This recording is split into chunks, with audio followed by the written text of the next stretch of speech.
Assalamualaikum warahmatullahi ta'ala wabarakatuh. Salam perpaduan, salam sejahtera, salam Malaysia Madani. Bertemu kita dalam podcast Masa Rehat, mencari titik persamaan dan juga titik penyelesaian. Makcik, pakcik dan juga semua abang-abang, akak-akak, jangan lupa untuk follow, like dan juga share serta subscribe podcast Masa Rehat ini. Seperti biasa bertemankan saya RHO aka Rosli Haji Omar dan juga Muhammad Rafi Aliasan. dalam podcast Masa Rehat ini. Tetapi hari ini yang istimewanya, Fi, kita ada tetamu istimewa yang datang dari jauh. Sangat-sangat istimewa buat kita warga Labuan.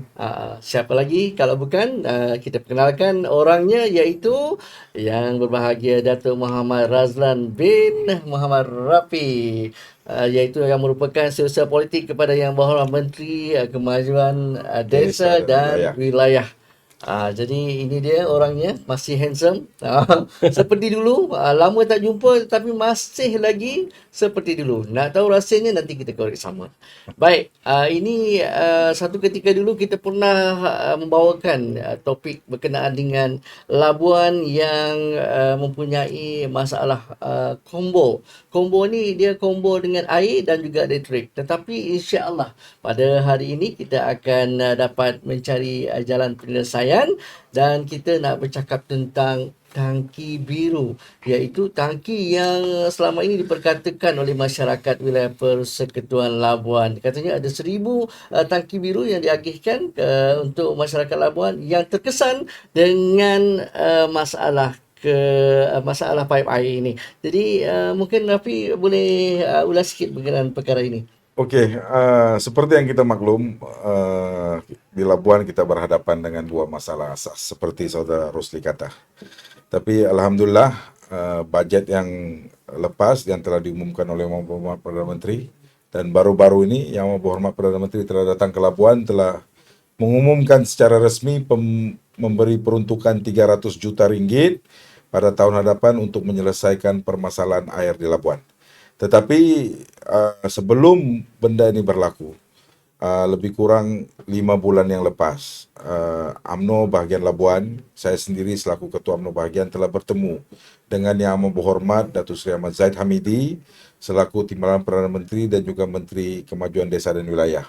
Dan saya telah angkat permasalahan ini dan saya memberi satu cadangan penyelesaian jangka pendek, Rosli, iaitu pemberian tangki biru kepada warga Labuan yang berhadapan dengan masalah air yang langsung rumah mereka tidak mempunyai air. Jadi alhamdulillah dalam masa tersebut Datuk Seri Zahid telah meluluskan peruntukan telah diberikan, telah pun dihantar kepada Perbadanan Labuan, dan saya sentuh dalam episod yang lalu,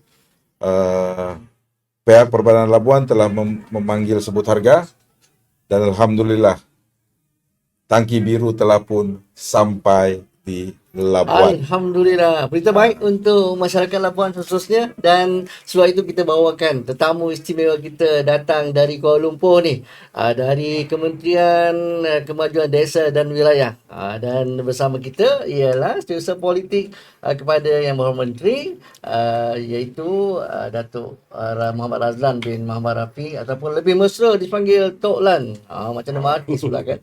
Jadi Tok, macam mana ni? Ya, terima kasih. Yang pertamanya saya nak ucapkan terima kasih kepada Datuk Rafi dan juga saudara Rosli Al-Pantuni. Al-Pantuni. Raja Pantun. Raja Pantun Oh, alhamdulillah lah. So kali ini kita tahu bahawasanya daripada dulu kalau kita nak cerita sejarah 60 tahun kita dah merasakan bantuan daripada UMNO lah. Betul. UMNO ni tidak boleh lari daripada menyantuni rakyat, dan dulu kita ingat lagi masa kita hilang kerajaan ramai juga pemimpin UMNO ni dicari juga untuk diminta bantuan. So kebiasaan kelaziman rakyat untuk meminta bantuan daripada pemimpin UMNO ni memang sudah menjadi satu kemestian oleh akar umbi. Jadi apabila Datuk Rafi datang ke kementerian membawa masalah tentang air di Labuan, pada ketika itu saya ingat lagi ada paip besar pecah Dan saya percaya bahasa paip besar pecah tu kita tahu, kita pun ada minta Petronas untuk tolong bantu untuk selesaikan pam air yang dah pecah tu, dan akhirnya kita dapat selesaikan juga untuk penyambungan itu. Tapi walau bagaimanapun itu pun tidak menyelesaikan masalah tuntas di dalam labuan ini. So untuk penyelesaian sementara waktu ini, sebelum PM dah mengumumkan bahawasanya kita akan upgrade pam-pam ini banyak 300 juta Dan Alhamdulillah. penggantian penggantian pipe-pipe lama. lama. So kita harapkan dengan adanya 1,000 tong biru yang kita fokuskan kepada 16 kampung Ya. yang terkesan dengan tekanan air ini, kita harapkan ianya akan dapat memberikan satu keselesaan kepada rakyat lah. Betul. So itu yang penting So rakyat tidaklah dibebani dengan ketiadaan air. Sekurang-kurangnya kalau ada catuan air, kalau tekanan air rendah ataupun ada air pipe pecah, sekurang-kurangnya dia boleh bertahan sampai 2-3 hari untuk mendapat air itu. So, kita ini pasti mesti ada gangguan bekalan air lagi selepas ini dalam tempoh penggantian pipe-pipe baru. ya, sudah tentu. Sebab pipe ni sebenarnya memang pipe-pipe lama ni, apabila kita ada tukar logi yang baru ataupun kita tukar pump yang baru, apabila kita kuatkan dia punya tekanan, pressure daripada logi air, sudah tentu pipe-pipe lama yang akan pecah. Itu adalah kelaziman di dalam masalah pipe ni. So kita harapkan dengan bantuan yang diberikan oleh PMX ini akan dapat menyelesaikan masalah inilah. Ya, untuk makluman, ini Datuk Razlan ni sahabat saya lah, sudah 15 tahun. Masalah di Labuan ni, Lan, pipe-pipe air yang ada di Labuan ni sudah berumur 30 hingga 50 tahun. Seperti yang Saudara Razlan tadi kata, bila kita tukar pump yang baru, bila pump itu kuat, pipe itu akan pecah, dan akhirnya warga Labuan yang menderita dengan air tidak sampai ke rumah. Jadi saya mewakili UMNO bagian Labuan, pertamanya ingin mengucapkan jutaan terima kasih yang tidak terhingga kepada Yang Berhormat Datuk Seri Ahmad Zahid Hamidi, yang sangat prihatin kerana sekali saja saya jumpa, saya minta terus dia bagi peruntukan. Dan Alhamdulillah hari ini kita lihat sendiri setiausaha politik kepada Datuk Seri Ahmad Zahid telah berada di Labuan untuk menyampaikan 1,000 tangki biru kepada warga Labuan. Alhamdulillah. Dan untuk makluman Datuk Razlan, pipe-pipe ini kita akan bagi kepada warga Labuan yang tidak mempunyai tangki. Yang mana warga Labuan sudah ada tangki biru, kita tidak bagi, kita bagi kepada setiap isu rumah yang tidak mempunyai tangki. Jadi sangat bermanfaat untuk warga Labuan yang tidak ada air, at least 2-3 hari bolehlah menyimpan. Dia sebenarnya, Dr. Rafi, untuk kita selesaikan benda ni, pemimpin yang bersama dengan rakyat yang merasai perit jerih dorang ni baru kita faham. Itu sebab apabila kita nak memilih pemimpin, sebenarnya kita kena tahu pemimpin itu mestilah datang daripada rakyat dan faham tentang masalah rakyat. Kadang-kadang orang mempelikihkan, kadang-kadang kenapa lah kita nak bagi tong biru apa semua kan. Kenapa kita tak tunggu satu pembangunan yang tuntas. Ya betul, kita nak jalankan pembangunan tuntas itu mungkin mengambil masa dan mengambil duit yang banyak. Tetapi saya terima kasih sangat kepada Datuk Rafi dan UMNO Labuan. Bila dapat membawa masalah rakyat ini sehingga ini kita dapat selesaikan benda ini, saya harap benda ini akan menjadikan satu orang cakap semangat untuk UMNO Labuan untuk terus bekerja demi rakyat. Dan kebetulan Datuk Lan dah ada di sini. Jadi dia pun mewakili Kementerian Kemajuan Desa dan Wilayah. Mungkin kita nak tanya sikit berkenaan dengan skop ataupun peranan Kementerian KKD sendiri kepada masyarakat khasnya dan juga mungkin di Labuan ni khususnya. Labuan ini dijatuhkan dikuasai oleh ditadbir oleh pengurus kawasan yang menjaga wilayah dan Selangor. Okay? Jadi kebanyakan di Kuala Lumpur ini kebanyakannya dah bandar lah, tidak ada dikategorikan kampung. Jadi Labuan ini kita kategorikan kampung. Jadi ia ni di bawah Luar bandar. selia luar bandar, desa dan wilayah. Bukan hanya kita fokuskan kepada jalan perhubungan kampung, selalunya jalan perhubungan desa, katakan JPD lah. So kita juga akan membawa pembangunan untuk repair dewan, repair surau, pagar kubur, longkang dan sebagainya lah. So maksudnya apa saja keperluan kemajuan orang kampung yang memerlukan prasarana, kita akan membantu untuk melaksanakannya. So selalunya dalam tahun-tahun yang sebelum-sebelum ini, kita telah memperuntukkan lebih kurang 2 juta untuk pembikinan jalan kampung, jalan desa, dan juga ada yang ameniti sosial termasuklah dewan-dewan dan sebagainya. longkang dan sebagainya lah. Dan saya percaya untuk tahun hadapan kita akan rancang lebih giat lagi untuk membawa pembangunan di dalam labuan ini. So saya harapkan sekiranya inilah kita pun nak janji lebih pun tak boleh Tuan Rafi. Ya. Tapi kalau sekiranya ada keperluan mendesak untuk kita laksanakan projek-projek untuk membangunkan jalan-jalan kampung dan juga sebagai prasarana yang lain, insya-Allah kita akan selesaikan. Bukan itu saja, di dalam Kementerian Desa dan Wilayah kita ada juga kemas, giat mara untuk repair rumah, buat rumah dan sebagainya. So ini semua ada diletakkan di bawah tanggungjawab KKDW lah. So nak ikutkan KKDW ini sebenarnya memang dekat di hati Labuan lah. Ya, kebetulan tadi Tuan Labuan dah sebut tentang Giat Mara dan juga Kemas. Dan di Labuan sendiri ada Giat Mara dan juga Kemas Ya. Rafi ya? Cuma sebelum Datuk Razlan, sebetulnya di Labuan ni memang mengharapkan Kementerian KKDW untuk membantu. Alhamdulillah kita bersyukur adanya Datuk Seri Ahmad Zahid Hamidi selaku Timbalan Perdana Menteri yang prihatin. Walaupun UMNO Barisan Nasional kalah di Labuan, tetapi peruntukan tetap juga kerajaan bagi. InsyaAllah tanggungjawab kita. Jadi saya tidak setuju jika dikatakan walaupun di Labuan ini dimenangi oleh pembangkang, tapi kerajaan tidak bagi peruntukan. That's not fair. Itu karena berlaku adil kepada kerajaan yang prihatin, karena walaupun Labuan kalah, tetapi peruntukan Kementerian Desa dan Wilayah sebagai contoh tetap diturunkan setiap tahun 2 juta ringgit. Jadi saya sebagai saksi terima kasih kepada Kementerian Desa dan Wilayah kerana telah turunkan peruntukan 1 juta ringgit untuk jalan pembangunan desa. Terima kasih Lan. Dan projek itu juga telah disiapkan lebih kurang 2 bulan yang lepas, dan kebanyakan untuk makluman Datuk Razlan, rumah-rumah anak muda. Ayah, ibu memang dari dulu pun kerajaan dah bina rumah jalan simen. Tetapi anak dia yang baru bekerja bina rumah di belakang. Jalan tak ada. Dia terpaksa lah lepas jalan simen lalu jalan tanah. Tapi projek-projek ini yang diperlukan oleh rakyat Labuan, iaitu jalan pembangunan desa. Tambah 50 meter, 100 meter ke dalam. Jadi benda-benda ni, projek-projek kecil seperti ini amat diperlukan di Labuan. Selain jabatan jalan pembangunan desa, kita juga perlukan tentang naik taraf tanah perkuburan. Itu juga ada. Ya, ada. Cuma Lan, saya minta lah di sini.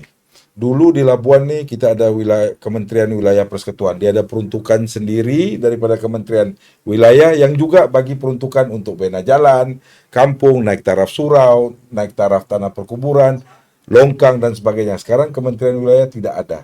Dan peruntukan juga itu kita tidak nampak sudah.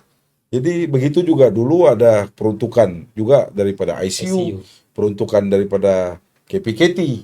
Yang sekarang saya nampak hanya KKDW yang banyak menurunkan peruntukan di Labuan. Jadi saya harap kalau bolehlah tahun depan. Tapi apapun ni sahabat saya Datuk Razlan, saya telah berbincang panjang dengan dia. Kalau boleh yang setahun 2 juta itu kalau boleh digandakan lah. At least 4 hingga 5 juta. Karena Labuan memang mengharapkan bantuan daripada kerajaan, khususnya Kementerian Desa dan Wilayah. Sebenarnya ada satu lagi inisiatif daripada PMX kita baru-baru ni. Selain daripada meletakkan tanggungjawab kepada Yang Amat Berhormat Datuk Seri Zahid untuk melaksanakan kerja-kerja pembangunan di dalam Labuan ini, ada satu lagi diumumkan baru-baru ini sebanyak 100,000 satu kampung. Setiap kampung. Setiap kampung 100,000. Jadi Labuan ni lebih kurang ada 30 kampung 27 kampung. 27 kampung. So 27 kampung kita automatik ada dalam situ 2.7 juta. So insya-Allah perkara-perkara ini akan kita laksanakan lah. Kementerian Pembangunan Desa dan Wilayah akan menjadi kementerian yang akan monitor pembangunan ini, insya-Allah. Benda baru dan benda yang menarik, dan insya-Allah akan memberi manfaat kepada masyarakat, khususnya di kampung-kampung di Labuan. Jadi alhamdulillah Labuan, warga Labuan, setiap kampung ada 100,000 daripada Kerajaan Madani. Jadi boleh berhubung terus dengan ketua-ketua kampung yang baru dilantik di Labuan. Dan saya juga ingin mengambil kesempatan. Setahun setengah di Labuan ini tidak mempunyai ketua kampung. Jadi saya ingin mengambil kesempatan. Terima kasih kepada Yang Berhormat PMX, Yang Berhormat Datuk Seri Ahmad Zahid Hamidi yang mempercepatkan pelantikan ketua-ketua kampung di Labuan. Dan terus dibagi peruntukan. 2,7 juta ringgit. Kerajaan Alhamdulillah. Madani terbaik. Dan kita masih lagi bersama dalam podcast Masa Rehat, mencari titik persamaan dan juga titik penyelesaian bersama tetamu kita juga dari Kuala Lumpur ni, dari Kementerian Kemajuan Desa dan Wilayah. Tadi kita nak sebut tentang banyak sebenarnya kita nak sebut ni. InsyaAllah masa mencukupi. Apapun saya nak sentuh sikit berkenaan dengan Giat Mara juga Kemas tadi. Apa kata kalau Tok Lan, di Labuan juga terdapat Giat Mara, terdapat Kemas. Apa kata kalau KKD juga memperkasakan ataupun memperbanyakan lagi kursus yang diadakan di institusi ini, dua institusi ini, untuk merealisasikan ataupun melibatkan lagi lebih ramai anak muda dan juga golongan wanita untuk sama-sama Kita- Saya rasa bertepatan Rosli kerana Menteri Datuk Razlan ni yang diamanahkan untuk jaga TVET, Betul. mengadakan memperbanyakkan kursus-kursus kemahiran. Ya. Untuk makluman Tok Lan, Giat Mara warga Labuan tabik.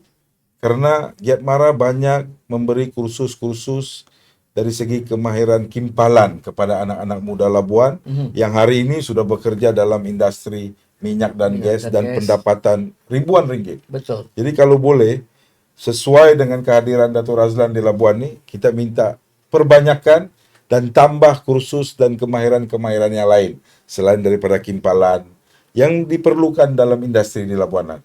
Yang kedua, kemas. Kemas juga di Labuan ada. Tadika ada lebih kurang 9 ke 10 tadika.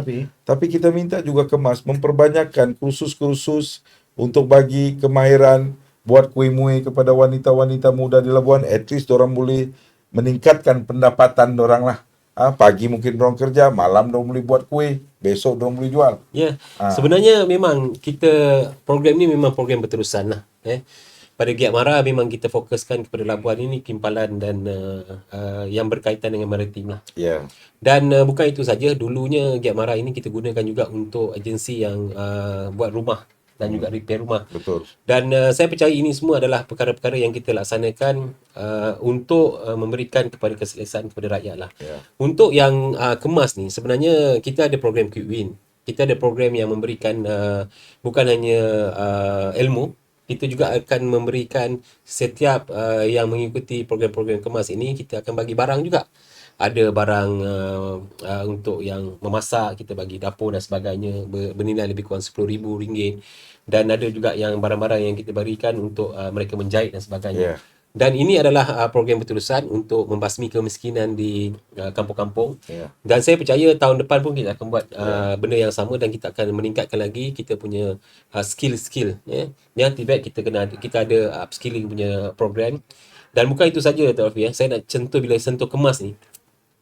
Atas inisiatif Datuk Seri Zaid Hamidi, kita telah meletakkan satu modul yang baru. Ini cerita berkenaan dengan kalau ada orang cakap Islam terancam, itu saya tak nampak macam mana Islam terancam ni lah. Dia dalam kemas ni baru-baru ni kita dah lancarkan Pratafis. Yeah. So kita akan sediakan semua anak-anak tabika kita ni yang masuk tabika, kita akan ajar mereka untuk hafal juz 30 surah-surah lazim ini. Kita akan hafal, kita akan ajar mereka mengaji, mengenal huruf dan sebagainya. Sehinggalah mereka dapat dinamakan orang cakap apa, Pratafis. Dia keluar daripada tabika sampai ke darjah 1 itu, mereka ini sudah dibekalkan dengan ilmu agama yang cukup hebat. So kita akan merancang benda ni dan ianya akan dilaksanakan untuk tahun depan. Guru-guru semua sudah diberikan talimat dan juga pengajaran. Dan anak-anak tahfiz kita dulu ada banyak anak-anak tahfiz kita yang habis belajar dulu, yang habis ada syahadah. So kita serapkan mereka ini dalam kemas. Betul. Jadi kita akan jangkakan sebanyak 100,000 orang anak-anak murid kemas, tabika kemas ini akan keluar dengan mempunyai ilmu agama yang tinggi. Jadi kalau orang nak cakap berkenaan dengan sekiranya Barisan Nasional ataupun kajian perpaduan ini Islam terancam, itu saya tak nampak Islam terancam macam mana. So ini adalah inisiatif yang amat berhormat Datuk Seri Zahid apabila menggunakan kebijaksanaan beliau untuk memperkenalkan perkara ini. Dan kita juga tahu lah Datuk Seri Zahid cukup dekat dengan bab-bab yang ini. Ya, betul. Sebelum dia jadi Menteri KKDW, dia mempunyai tahfiz sendiri, dia mempunyai yayasan yang bina tahfiz di dalam dan juga luar negara. Betul. Dia bina masjid di dalam dan juga luar negara. So saya faham Datuk Seri Zahid bila dia duduk situ daripada awal lagi dia ada sebut benda ni dan alhamdulillah menjadi realiti hari ini. Betul. Ini adalah pembikinan tamadun. Ya. Kalau kita nak membina, kalau kita nak menentu buruh di dalam bentuk daripada rebungnya. So saya harapkan kita janganlah dimomokkan dengan perkara-perkara negatif ini. Pembangunan negara ini tidak bolehlah dimainkan dengan emosi. Kita kena tengok hakikat. So alhamdulillah bila kita buat macam ni, saya nampak ramailah tabika-tabika cikgu-cikgu ni nampak bagaimana kita nak memperjuangkan Islam itu sendiri. Baik, itu satu perkabaran yang begitu baik. Dan ada lagi ni berkenaan dengan baru-baru ini kita juga berbesar hati menyambut ketibaan PMX kita, Yang Berhormat Perdana Menteri kita datang melawat ke wilayah Persekutuan Labuan, sempat berada di sini dan juga telah pun mengumumkan bahawa setiap bulan PMX akan memastikan ada menteri yang akan turun ke wilayah Persekutuan Labuan. Kalau hari ini kita berasa sungguh banggalah dan juga berbesar hati. KKD, wakil KKD pun ada bersama kita, Suku KKD, dan juga selepas ini menteri-menteri juga akan diturunkan setiap bulan perlu turun ke Labuan. Jadi apa pandangan Tok Lasli? Adakah yang mempunyai manfaat untuk Labuan? Labuan ni kita boleh kategorikan sebagai satu, walaupun dia sebagai satu parlimen, tetapi kalau kita tengok struktur pentadbiran di Labuan ini, ianya lebih Bertaraf kepada satu negeri. bertaraf satu negeri. Jadi saya percaya setiap kementerian yang berada di Putrajaya itu sudah pastinya ada office di sini. Betul. Ya, sudah ada office di sini, sudah ada pengarahnya di sini, ketua Untuk pengarah makluman ini. Datuk Razlan, sini ada 86 jabatan dan agensi kerajaan. Jadi maksudnya limpahan ekonomi apabila menteri datang itu sudah tentu dia akan membawa bahan-bahan ataupun Manfaat. gula-gula daripada kerajaan yang kita akan memberikan pembangunan ini kepada orang-orang Labuan. Maksudnya apa yang PMX buat ini? Ianya adalah satu perkara yang ingin melihat Labuan ini dimajukan secepatnya mungkin. Pembangunan yang di Labuan ini perlu dibuat secara agresif untuk melihatkan satu peningkatan kemajuan di dalam Labuan ini sendiri. So saya percaya ini adalah satu limpahan ekonomi ataupun limpahan kemasyhuran untuk rakyat Labuan untuk menikmati setiap pembangunan di sinilah. You bayangkan 28 kementerian akan datang 28 menteri kat sini. Setiap bulan sampai 2 tahun. Tok Rafi you akan dikunjungi oleh menteri-menteri ini. Tentunya saya rasa paling kurang pun menteri-menteri ini akan membawa limpahan ekonomi 10-20 juta setiap kementerian. So ini adalah perkara yang perlu direbutkan oleh rakyat Labuan. Yang paling penting sebenarnya kena faham bahawasanya ini adalah inisiatif daripada Kerajaan Perpaduan. Ya. Tapi Lan, saya setuju pandangan dan cadangan yang dilontarkan oleh Yang Amat Berhormat Perdana Menteri jika benda itu benar berlaku. Karena Labuan memang mengharapkan kehadiran pemimpin Putrajaya, menteri khususnya menteri-menteri, dan dorang datang bawa buah tangan. Paling penting bukan saja buah tangan, tetapi perkara-perkara ataupun inisiatif-inisiatif yang boleh melonjakkan semula ekonomi rakyat dan juga pembangunan di Labuan. Itu yang paling penting.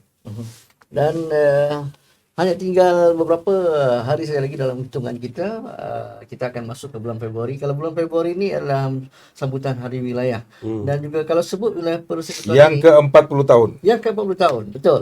Dan kalau sebut wilayah persekutuan ini, saya timbul beberapa ingin bertanya dengan Tola sendiri, iaitu baharu-baharu ini juga sebelum ni kita Kementerian Wilayah Persekutuan telah pun dimasukkan, dan juga kita seolah-olah tidak mempunyai tempat untuk mengadu. Tetapi baharu-baharu ini telah pun dibuat satu rombakan kabinet dan juga diwujudkan semula menteri yang menjaga hal ehwal wilayah persekutuan ini. Di bawah Dr. Zaleha. Perdana Menteri dan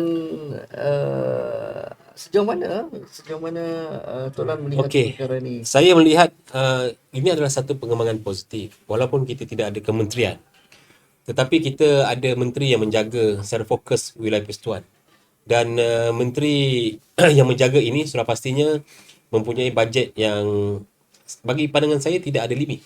Itu perbezaan dengan kementerian yang wujud sebelum ini.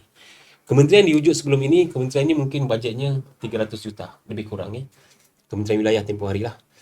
Tapi apabila menteri di Jabatan Perdana Menteri yang diletakkan untuk menjaga menteri wilayah, kemungkinan bajetnya kita tak tahu berapa.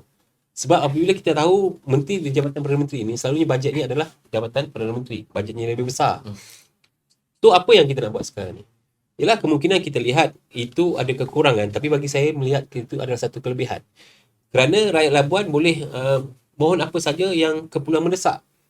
Kalau nak kita kan pasal pipe air 300 juta itu, kemungkinan masa ketika itu di bawah Kementerian Wilayah kita mempunyai 2-3 kementerian yang lain untuk melihat, dan birokrasi ini mungkin lebih banyak. Tetapi apabila menteri ini di dalam Menteri Jabatan Perdana Menteri, sudah tentunya mereka mempunyai lagi lebih kuasa yang lebih untuk menyelesaikan masalah air ini dengan cepat dan juga tuntas. So ini adalah perkara-perkara positif yang kita lihat lah. Saya percaya PMX ada strateginya sendiri untuk melihat Kementerian Wilayah ini sekiranya diwujudkan, kemungkinan lah. Ialah kita tahu politik. Politik ini objektifnya adalah untuk mereka memainkan sentimen politik. Pembangkang melihat saja, oh hari ini PMX cakap tak nak mewujudkan kementerian yang banyak, tetapi akhirnya dia nak wujudkan kementerian sebegitu-begitulah. Tetapi ada banyak jalan penyelesaian yang macam you cakap tadi, kita kena cari titik pertemuan, persamaan dan juga nak menyelesaikan masalah. Okey, apa yang masalah dekat sini? Masalahnya sekarang adalah orang Labuan, orang wilayah Persekutuan, orang Kuala Lumpur, orang Putrajaya tidak mempunyai tempat mengadu apabila kita melihat kementerian kita tak ada. Tetapi hari ini PMX telah menyelesaikan masalah itu. Hari ini kita dah ada menteri yang baru yang akan menjaga ketiga wilayah ini. Dan fokus kepada tiga wilayah ini. Dia tidak mempunyai portfolio yang lain. Hanya melihat kepada wilayah Persekutuan. So rasa ini adalah satu penyelesaian yang baik di dalam kerajaan perpaduan. Dan Cuma satu saya punya pandangan bab yang ini. Saya berbeza sikit pandangan dengan Datuk Razlan. Kita nampak kelebihan ketika kewujudan Kementerian Wilayah Persekutuan. Mungkin kalau di peringkat wilayah Persekutuan Kuala Lumpur dengan Putrajaya tidak ada beza sama ada wujud ataupun tidak. betul. Karena di BKL itu dia boleh berdiri sendiri tanpa bantuan orang lain. Karena pungutan cukai 2 bilion satu tahun, begitu juga dengan Perbadanan Putrajaya, dia hanya menjaga bangunan-bangunan kerajaan dengan kaki tangan kerajaan. Tetapi di Labuan, sebenarnya bila ketiadaan Kementerian Wilayah ini amat dirasai, Dr. Razlan. Dulu adanya Kementerian Wilayah, bukan saja Perbadanan Labuan, tetapi 86 agensi kerajaan ini duduk di bawah, boleh berurusan terus dengan Kementerian Wilayah. Apa juga masalah di Labuan, sama ada di Jabatan Pertanian kah, Jabatan Perikanan kah, angkat kepada Kementerian Wilayah, Menteri akan bawa setiap minggu dalam poskep, apa juga masalah yang ada di Labuan. Jadi, bila setahun yang lepas ini tidak ada Kementerian Wilayah, tidak ada Menteri yang jaga wilayah, Labuan segala-galanya kita pun kami rasa. Tapi walau bagaimanapun kita berterima kasih khususnya kepada Yang Berhormat PMX karena ada wujudkan satu menteri yang menjaga wilayah Persekutuan. Cuma sebagai salah satu pemimpin di Labuan, saya minta kepada Dr. Zaleha, menteri yang baru-baru diamanahkan untuk menjaga wilayah Persekutuan. Kita tahu wilayah Persekutuan ada 3 di sini. Labuan, Putrajaya dan juga Kuala Lumpur. Kuala Lumpur boleh, Dewan Bandaraya Kuala Lumpur boleh berdiri sendiri tanpa siapa-siapa.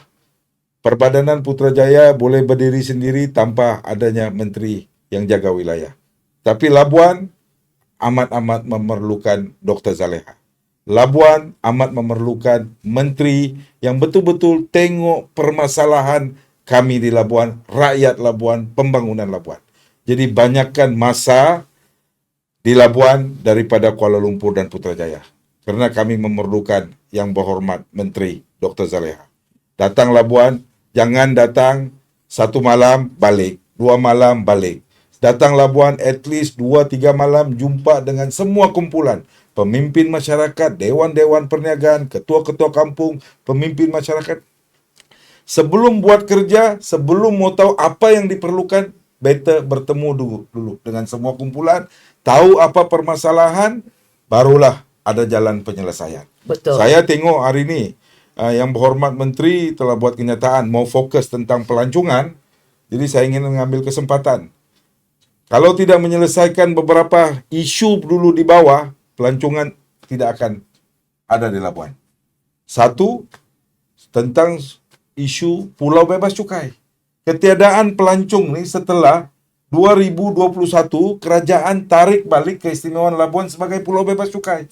Daripada 1 juta pelancong yang datang ke Labuan sebelum ini, hari ini tinggal 150.000 satu tahun. Karena keistimewaan pulau bebas cukai Labuan ditarik pada tahun 2021. So macam mana kita mau tarik pelancong kalau keistimewaannya tidak dikembalikan? Dr. Rafi boleh minta pada itu. Saya sudah minta berkali-kali tapi masih sedih karena kerajaan belum tunaikan. Ini bukan pulau bebas cukai yang ada di Labuan, bukan seperti yang berada di Langkawi dan Pulau Pangkor. Betul. Keistimewaan pulau bebas cukai ini dijanjikan oleh kerajaan persekutuan, kerajaan pusat ketika mengambil Labuan ini daripada Sabah menjadi wilayah persekutuan. Saya berterima kasih dengan yang berhormat Datuk Jeffrey Titingan. Dia bawa isu ini ke Dewan Rakyat baru-baru ini.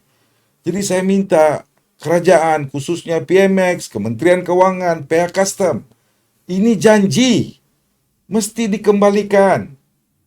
Pelancong tidak akan datang kalau pulau bebas cukai ini tidak dikembalikan seperti yang dulu. Ini perbezaan di antara ialah kita tahu apabila wilayah Labuan ini dijadikan wilayah persekutuan, sudah tentu pemimpin yang terdahulu Barisan Nasional ini memikirkan bagaimana nak membangunkan wilayah persekutuan, termasuklah income daripada pendapatan daripada hasil daripada pulau bebas cukai. So saya percaya ini adalah satu tuntutan yang logik dan juga perlu kita bawa ke atas. Kalau tidak, saya percaya sukar untuk penduduk Labuan untuk mendapat punca pendapatan yang lebih. Dan saya harapkan Kerajaan Persatuan akan melihat perkara ini dengan jelas. Ialah 2021 itu masa dia tarik balik tanpa melihat apakah implikasinya kepada perdagangan di Labuan ini. Itu pun adalah satu perkara yang tidak orang cakap tidak memberikan kebaikan kepada Labuan lah. Ya, betul. Datuk Rafi pun dah cakap secara terus terang untuk membawa perkara ini ke atas, dan saya percaya mereka akan melaksanakan perkara-perkara yang baik untuk rakyat Labuan. Saya telah menyuarakan benda tentang status pulau bebas cukai ini berkali-kali. Saya telah bertemu dengan yang berhormat Datuk Seri Ahmad Mazlan selaku Timbalan Menteri Kewangan. Beliau telah panjangkan dalam satu mesyuarat yang dipengerusikan oleh yang berhormat Menteri Kewangan, Perdana Menteri, Pengarah Custom, tapi sehingga hari ini tak ada berita. Seolah-olah Labuan dianaktiri. Apa yang dijanjikan telah ditarik balik. So, saya minta satulah. Kami orang Labuan, 1 Februari kita dah 40 tahun menjadi wilayah persekutuan. Orang Labuan bersyukur Labuan ini menjadi wilayah persekutuan. Tapi orang Labuan juga mengharapkan apa yang dijanjikan mesti ditunaikan. Betul. Pulau bebas cukai perlu dikembalikan seperti 39 tahun yang lepas. Ya. Dan insyaAllah. Soal ketirisan, soal Penguasaan. penyeludupan betul berlaku, tetapi ini penguatkuasaan punya tindakan. Penguatkuasaan, custom, jabatan laut ada boleh bantu, TLDM boleh bantu, kalau ada yang nak lari cukai ditangkaplah. Tapi jangan hukum rakyat Labuan disebabkan ketirisan dan penyeludupan. That's not fair. Tidak adil. Orang Labuan kerana duty free kamu tarik, hari ini orang Labuan ada yang rumah pun dah jual, tak ada rumah. Yang dulu ada 2-3 kereta, sekarang kereta pun sudah tidak ada di rumah. Kau bagi pulau bebas cukai, kau bagi kereta tidak ada cukai, tetapi kereta yang ada di Labuan tidak boleh keluar ke Sabah. Asal keluar, kena isu bank guarantee. Bagus tak payah ada cukai. Kalau mau isu bank guarantee. Jadi saya minta, orang Labuan tak payahlah nak minta bank guarantee. Kalau kau minta bank guarantee seperti kami ni orang Sabah, orang Sarawak, orang Semenanjung juga. Jadi saya mintalah, tengok, saya tak salahkan PMX kerana dia pun baru 1 tahun, baru datang Labuan 1 kali, tetapi pihak custom sudah mengetahui isu ni sudah hampir 2 tahun, 3 tahun. Dorang yang mencadangkan untuk menarik keistimewaan. Jadi saya mintalah, kalau boleh saya minta sangat-sangat pihak custom mempertimbangkan, mengangkat semula kepada kerajaan untuk kembalikan keistimewaan pulau bebas cukai di Labuan. Baik, masih lagi bersama dalam masa rehat, mencari titik persamaan dan juga titik penyelesaian, dan juga kita mengharapkan agar ada tindakan-tindakan berkenaan dengan isu yang kita bawakan. Terima kasih juga kepada penguatkuasa yang juga menjalankan tugas yang begitu gigih sekali dalam memertabatkan Labuan ini sebenarnya. Apapun, kita masih lagi bersama dalam podcast Masa Rehat ini. Saya ada beberapa lagi pertanyaan untuk ditujukan kepada tamu kita, iaitu Tok Lan. Kebetulan datang sini bukan selalu, sekali-sekala kan. Minum lah, minum, jangan stres. Tapi tu minum, jangan minum. tegang-tegang. Saya nak tanya, bukan Masa rehat. Tok Lan kita ni, saya faham dia sebagai setiausaha politik kepada yang Bahawa Menteri yang menjaga Kementerian Kemajuan Desa dan Wilayah. Tetapi saya nak beralih kepada Tok Lan yang menjadi Ketua UMNO Bahagian Seputih ni. Secara jujurnya, Okey. Tok Lan nak, yalah kita bersyukur Menteri Wilayah dah ada yang menjaga wilayah persekutuan. Tok Lan nak Kementerian Wilayah ataupun nak Menteri Wilayah? Dua-dua kita nak. Tetapi hari ini PMX memikirkan wilayah ini mestilah ada satu menteri yang menjaganya. Lebih elok kita ada Kementerian Wilayah, tetapi syukur kita dapat menteri yang ada menjaganya. Ya. Wow. Saya setuju. Prioriti utama Kementerian Wilayah, tetapi walau bagaimanapun kita bersyukur ada sudah menteri yang menjaga wilayah persekutuan. Baik, itu berkenaan dengan soalan kita. Ada lagi satu. Baru-baru ni PMX juga turun ke membuat lawatan kerja sehari di wilayah Persekutuan Labuan dan juga mengumumkan tidak ada keperluan untuk membina jambatan yang menghubungkan Tanah Besar Sabah dan juga Labuan. Dan saya rasa ramai juga warga Labuan yang agak kecewa dengan kenyataan ini. Tapi bagi meredakan hati dan juga perasaan masyarakat Labuan, podcast Pasar Rehat kali ini membincangkan juga sedikit tentang perkara ini. Mungkin ada pandangan daripada Tok Lan. Panas. Saya sebenarnya masa PM Datuk Seri Najib, mantan Perdana Menteri kita, mengumumkan akan membina jambatan yang akan menghubungkan Pulau Labuan ke Tanah Besar Sabah. Masa tu saya ada pada ketika itu tahun 2018 saya ingat sebelum pilihan raya. Betul. Dan pada ketika itulah kali terakhir saya datang Labuan. Wah. Hari ni baru datang Labuan lagi selepas 6 tahun 6 Tapi orang tahun. masih sama. Orang masih sama. Yalah, kita percaya mungkin pada ketika ini tidak ada pandangan setengah pihak, mungkin tidak ada orang cakap ekonomi circle, ya, akan dan kemungkinan banyak duit dilaburkan untuk kita buat jabatan ini. Tetapi apa pun yang kita perjuangkan dahulu sudah ada perkiraannya, dan saya percaya kalau sekiranya kita dapat membina jabatan ini, ia akan merancangkan lagi aktiviti pelancongan dan sebagainya yang terletak di Labuan ini. Dan lebih-lebih lagi apabila permintaan Datuk Rafi untuk membawa semula Pulau Bebas Cukai, sudah tentunya akan ada limpahan pelancong yang datang daripada kedua-dua tempat, maksudnya datang di Pelabuhan boleh pergi ke Sabah, Sabah boleh pergi ke Labuan. Dan ini adalah perkara-perkara yang kita perlu laksanakan untuk merancangkan lagi ekonomi di Labuan ini. Pada pendapat saya, peribadi saya, ya mungkin tahun ini tidak dapat dibuat untuk jambatan ini. Tapi dalam hati saya minta ianya dapat dilaksanakan dalam masa akan datang. Tapi ada tambahan, Fiz? Isu jambatan ni dah jadi, orang kata, orang Labuan dah tak percaya sebenarnya dengan orang politik. Terus terang cakap, saya orang politik, Datuk Razlan orang politik. Bila sebut jambatan ni Tok Lan, orang Labuan dah tak percaya orang politik. Sebenarnya Barisan Nasional berjanji 2 kali. Sekali tak ada, kena tipu. Sekali umum tapi kalah pilihan raya. Dan waktu pilihan raya tu 2018, Pakatan Harapan menjanjikan jambatan dengan banner besar-besar. PH menang 2018, jambatan pun tak ada. Itu keadaan dia. So, bila PMX datang, sebenarnya kehadiran PMX tu tidak timbul isu jambatan, tapi tiba-tiba rakyat Labuan mengharapkan dan PM umum tidak ada keperluan kerana dari segi populasi penduduk Labuan tidak mencukupi dan bajet yang besar iaitu 6 bilion.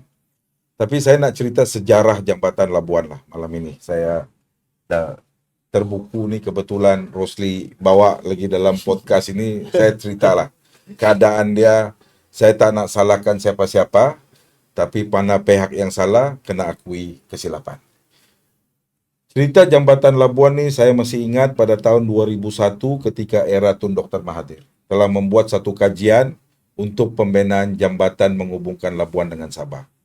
Ketika itu peruntukan yang diperlukan hanya 600 juta. 20 tahun yang dulu nih, 2001-2002. 600 juta. Tun Dr. Mahathir tidak bersetuju untuk meluluskan peruntukan karena pada ketika itu dia kata, kalau ada jambatan, bukan orang Sabah yang datang ke Labuan, tetapi orang Labuan akan keluar berduyun-duyun ke Sabah. So, dia tidak mau bina jambatan karena dia tidak mau perkara itu berlaku. Pada ketika itu. Era Pak La, 2008 Pak La datang, umum meluluskan pembinaan jambatan Labuan. Ini telah diumumkan, Barisan Nasional lah, kan?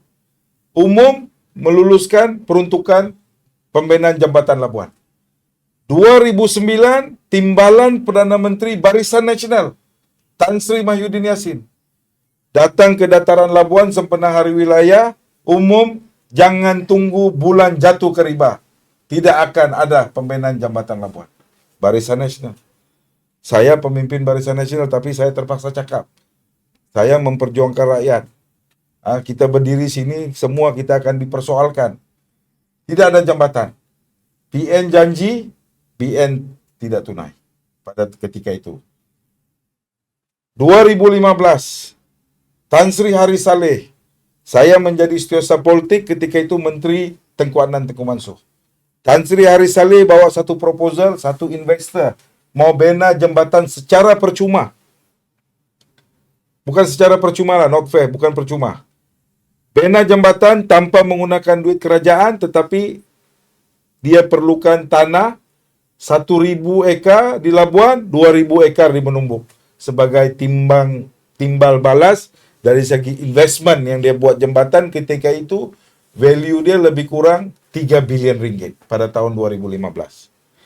Kerajaan tidak bersetuju cadangan itu.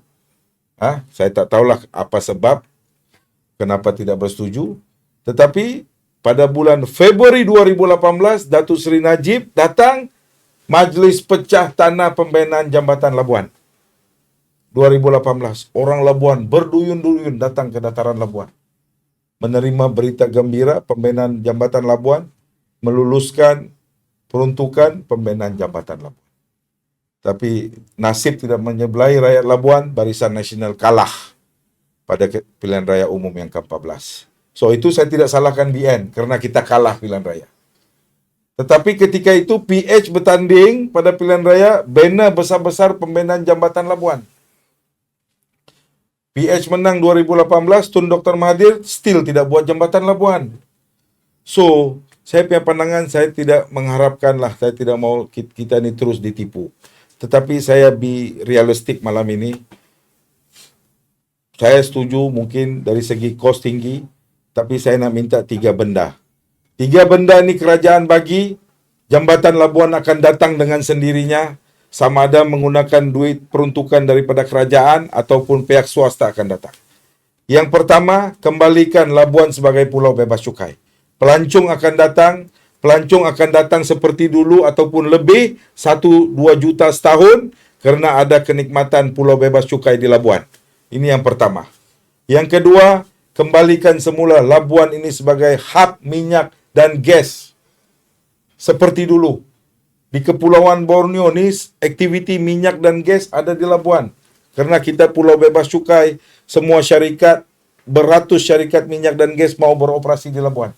Kembalikan ini semula. Yang boleh bantu, Kerajaan Persekutuan. Yang boleh bantu, Petronas. Yang boleh bantu, Shell. Banyakkan syarikat semula di Labuan. Yang ketiga, bagi keistimewaan kepada pelabur-pelabur yang mau melabur di Labuan. Labuan pulau bebas cukai. IOFC ada di Labuan. Kalau pelabur datang ke Semenanjung, dia kena cukai 24% lah. Bagi keistimewaan Labuan, diskaun 10% lah. Itu pasal Rafi kena jadi ahli parlimen. Jadi Kita kalau sudah mau jadi kerajaan ahli parlimen bagi tanah. keistimewaan, siapa datang Labuan, Diskaun 10%, hanya bayar teks 15%, banyak pelabur akan datang. Pulau bebas cukai ada, hak minyak dan gas ada, pelabur ada, jambatan saya boleh garanti akan datang sendirinya. Pembinaan itu akan menjadi realiti. Ini saya minta kerajaan. Kalau kerajaan hari ini PM umum 6 bilion, lagi 5 tahun kalau kerajaan tidak bina jambatan, mungkin kos dia sudah mencecah 10 bilion. Bila rakyat Labuan boleh terima hak mereka untuk melihat penyambungan antara Labuan dengan Sabah, pembinaan jambatan Labuan amat diperlukan.